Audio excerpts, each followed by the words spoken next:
Do you want more? More time, more balance, more love, more sex, more money, more real, and less bullshit? This is the Women Wanting More podcast with Dr. Karen Osborne. Real life, real stories, plus real tips to get you more of what you want.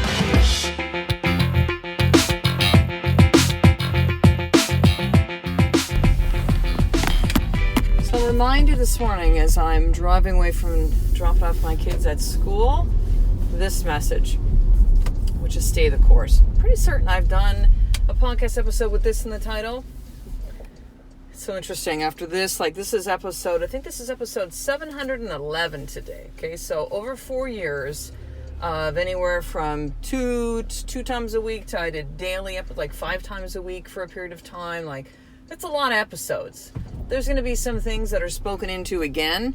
So regardless of if you've listened to all 710 episodes before this one, this message is still relevant today. And there's going to be some different layers to this, some different pieces, because there's different layers and pieces to me and to you and to all of us as we're growing and evolving and changing in every single moment. And honestly, we can never hear these things too much.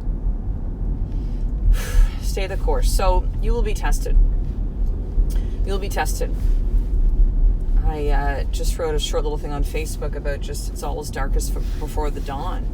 You know, there'll be these moments when you'll feel like, oh God, I thought we were coming to the end of this, or I thought I was moving past this, or I thought, this thing was healing, or this thing was starting to,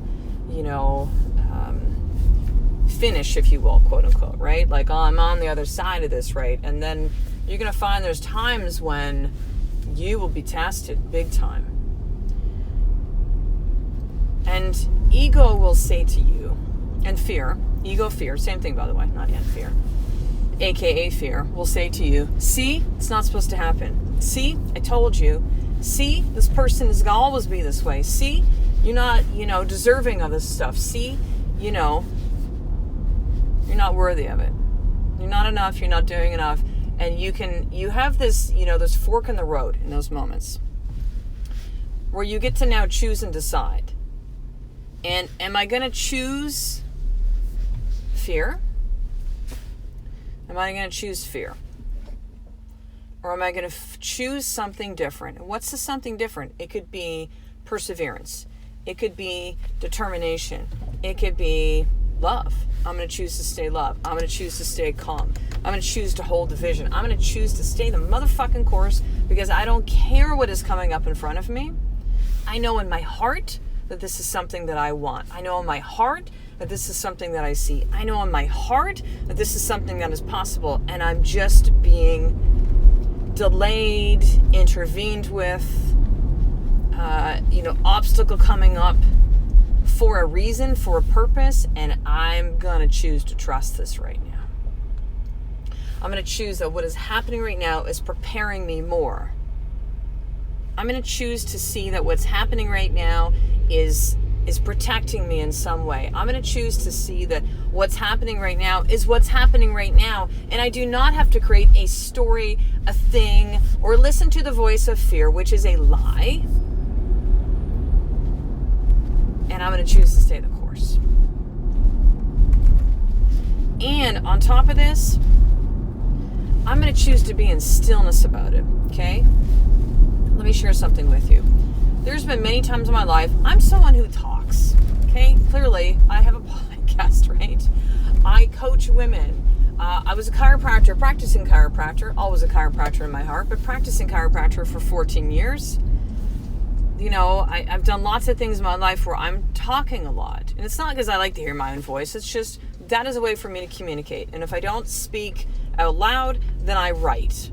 Okay? Or I'm doing other things which kind of speak a message, right? Perhaps the way that I move my body or how I show up in the world or all these things. I speak into things. And there's been moments of my life, and very recently too, where I think that I need to talk it all through, right? If ever been through therapy, maybe right now, you're like, there's a lot of value in talking stuff through, right? There's value in speaking out things, especially something, say, like, I shouldn't say especially, an example is something like shame, right? When we give voice to shame, it can't really hide in the shadows once we speak it.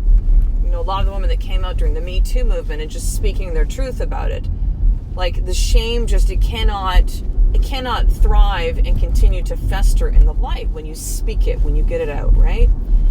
Therapy sometimes, yes, you can talk through something. You can just venting sometimes is helpful, right? Having someone just to hear you, like just to to get it out, to journal it, to get it out, right?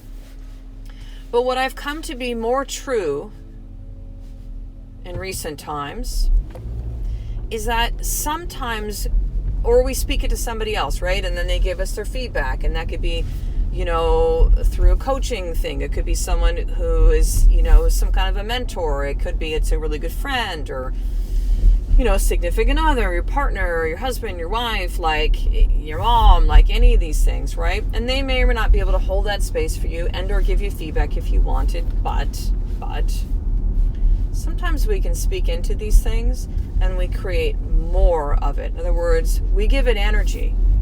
Right? We give it energy, we give it legs, we give it intention by simply speaking into the problem, speaking into the worry, speaking into the concern. Now, I'm not saying never talk about these things, but what I've noticed is that the moments that I've chosen more recently to not speak into it, to not create energy around, I'm still aware of it, I'm not in denial about it, right? But I just don't speak into it. It's interesting what starts to surface. And if you're someone like me who has been and found a lot of value in speaking into it, like I would message my really good friend and I'm sharing something and I'm talking through it. And as I'm talking through it, I literally come to a huge realization speaking into it, right? And so, you know, there's good pieces of that, but I found what's true for me now. And what I'm seeing with a lot of my clients right now too is like, there are oftentimes we overspeak into things. We overspeak it. We give it too much energy. We give it legs, right? We give it something where now it's like it's becoming a bigger thing because we're creating so much energy into it, right? We're creating a lot of intention behind it. We're speaking into the problem versus just allowing ourselves to be in it, to feel it, and to wait and be still for the inspiration to come, instead of trying to speak it and force it and move it and all of those pieces, which again can be totally helpful. I don't want to somehow give, you know, you got to be still about everything. But I'm really seeing the value these days into being still in it. So in other words, you can be having all these things that come up, right? And my go-to would be like to reach out to people, which again, reaching out is good. A lot of you have reached out to say, Karen, I want to apply to coach with you. I want to apply for that retreat. Like reach out, right? Don't feel like you have to do this alone. But I want you to also know that with that, and there are answers that come to you in stillness and not speaking into it, that almost kind of see like the word, it's like a visual, like you're sending out all of these like words, right? If you can, let's just even say like, you know, like the old electric company, they would speak a word and would like come out of their mouth, right? Like you'd see the word, you'd see part of the word and the other part, and then you bring the two pieces together. If it was like a three syllable or two syllable word where they kind of piece them together, like see it that way. And sometimes all these words going outwards, whether we speak them, we write them, that sometimes the energy that's put around that is actually starting to create more of it. Do you hear me with that? So we're placing a lot of energy on the problem, a lot of energy on the worry, a lot of energy on the concern. And we start to create this thing where it becomes bigger. You know, it started with this little spark and a little bit of a flame, and we're putting so much energy. Well, now it's become this big raging fire. And if we're not careful, it can now become so consuming that we only speak into the problem. And it becomes something where maybe it was once where it was venting and it was a healthy thing, or it was a sharing, or it was like a, God, can you just give me feedback, or can you just hold me space? hold space for me, just to kind of just create this container for me just to kind of speak into? Can you do that for me? That person that you feel safe to do that is able and capable of doing that for you and showing up that way for you? And it tips over. And it becomes a bigger thing now. And we've allowed the whisperings of ego to come in. And they go, yeah, this problem. And you know what? Let me give you, here's all the evidence to show you that that problem is going to continue, that you're never going to find your way out, that that person will never be able to hear and see you, that you won't be able to hear and see yourself, that you're not enough. And it becomes this like just this out of control train, this wild horse that began with a good intention of, I just want to get this out. And it become this, hurricane, this tsunami of shit. So what do you do with that, right? How do you know, again, the healthy, if I'm sharing to like, I'm just going to, so here, let's go right into a more tip. I want to share this with you right now. So here's your more tip for today. There will be something that comes up today, because that is life, right? It could be something little or something big. It could be the little of someone cut you off in traffic, or somebody looked at you a certain way and you started to go into it, triggered you, and you created a big story about it. And as opposed to you venting about it, right, with your husband, wife, with your best friend, you posting about it on Facebook and doing the rant thing, like instead of doing that, I'm going to encourage you to just be still with it. To just be still with it. To just let it be. To just let it be.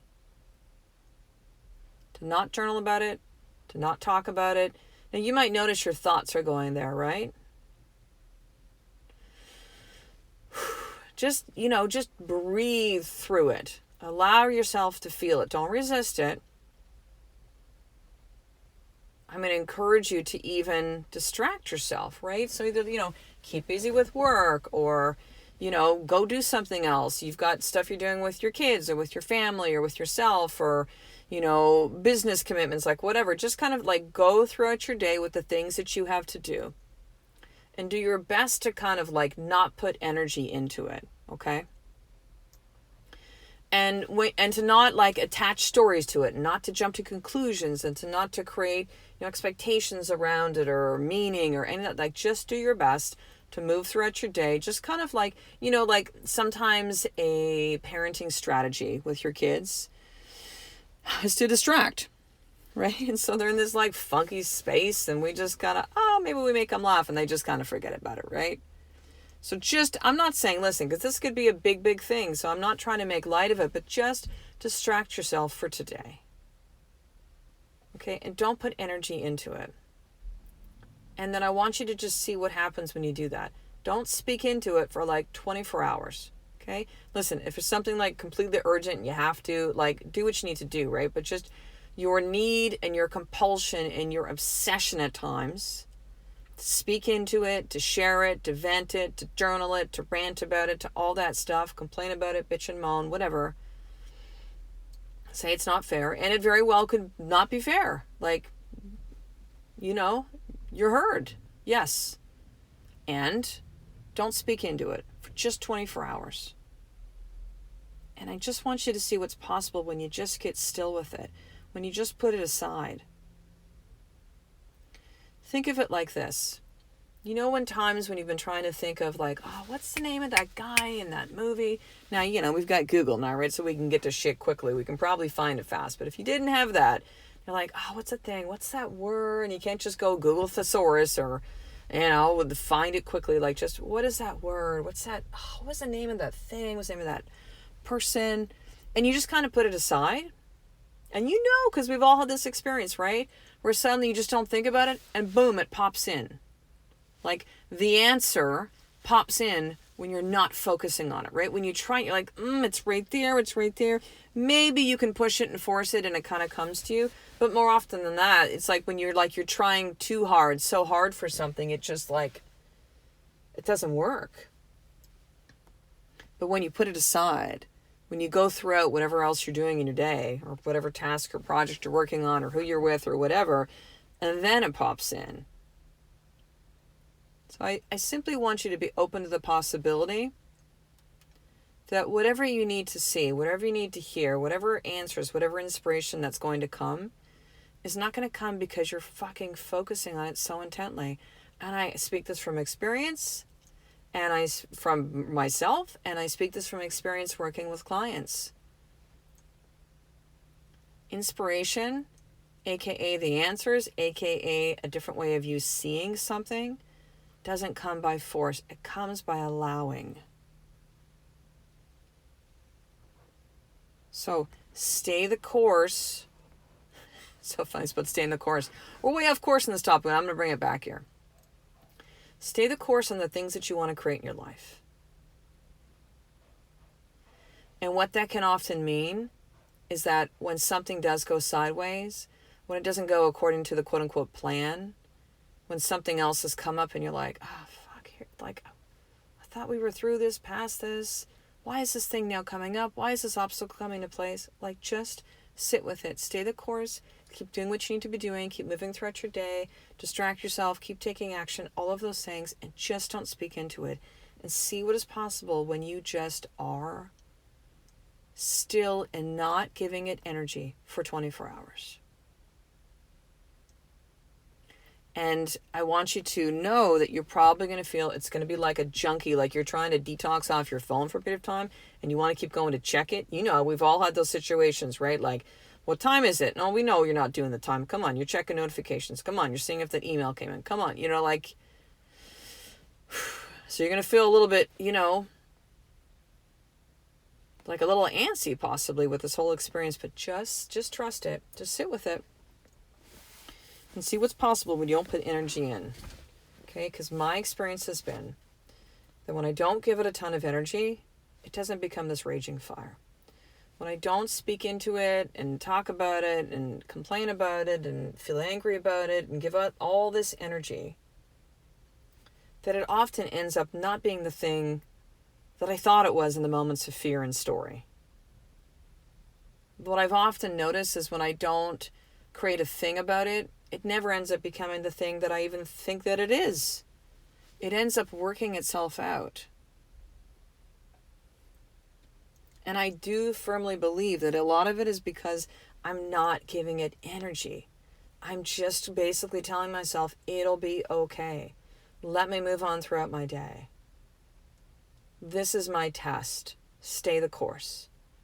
This is my initiation.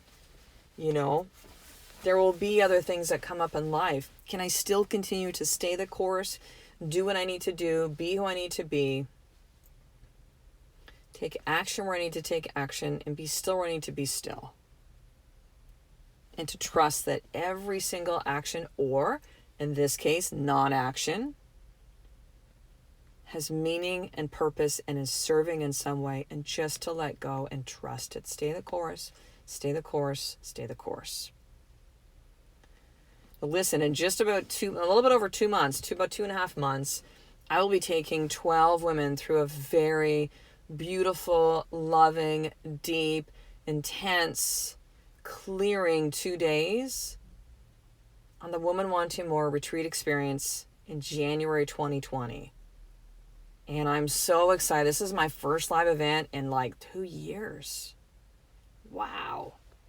Where I was doing a ton of them, and it was just like, no, I need to create some space now. And so this kind of kept coming through to me about 3 weeks ago, and I was like, okay, let me start to, again, the inspiration, right? The inspiration came through. I wasn't forcing it.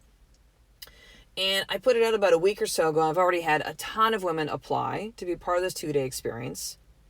And there's already 2 spots that are taken. And so there's 10 spots that remain. And I really, really do strongly see by the end of November, all the rest of the 10 spots will be filled up. So this is for you if you're just like, man, I've been trying to get through this thing in my life, Karen. I'm just at a place where it's like, you know, everything's falling apart. I feel like I'm just in this like crisis, breakdown. I want the breakthrough, Karen. Like, what is this? Everything just keeps falling apart. Like, how do I put it back together? I've been trying all these things, and I realize now that I need help, and I can't do this alone. So please help. Please help teach me these tools. Please help me move to from where I want to where I want to be be like, you know, be able to own my worthiness, to be able to stand in my power, to be able to claim what I want, to remember who I truly am, because I feel so fucking lost and stuck right now. And so if this is resounding with you, sister, you do not have to be alone, but this starts by reaching out and saying, Karen, I would like to apply. That's how you begin this application process. Simply send me an email. You can email me at drkarenosburn@gmail.com, drkarenosburn@gmail.com, and say, Karen, I'd like to apply for the retreat. Okay? Do not delay on this. This is filling up. I've had a lot of women. I have one woman who did apply, and I did accept her, and she was either the first or the second, and said, I've been following you for a long time, Karen, from when you started doing events. This is like over 3 years ago. She's like, I kept missing. I kept, it wasn't the right time. It was just it's time now. No more waiting. This is costing me way too much. I don't want to continue where I am. I'm ready. Let's do this, right? I'm scared. I'm excited. I don't know how this is going to, how I'm going to get through all this stuff, but let's go. I'm ready to invest in me to really do this. To just know you can be scared hearing these words right now and going, oh my God, my heart's pounding, and be ready at the same time. And listen to your heart. So if this is you, if this message is really resonating with you, then sister, send me an email. You will never know unless you apply. So drkarenosburn@gmail.com, and simply say, I'd like to apply for the retreat. So I will talk the next episode. Just know a life of more is one step away from staying the course. Sister, brother, every single day. I love and appreciate you. To get the show notes of each Women Wanting More episode, including the How to Get More tip, subscribe to the newsletter at drkarenosburn.com/newsletter.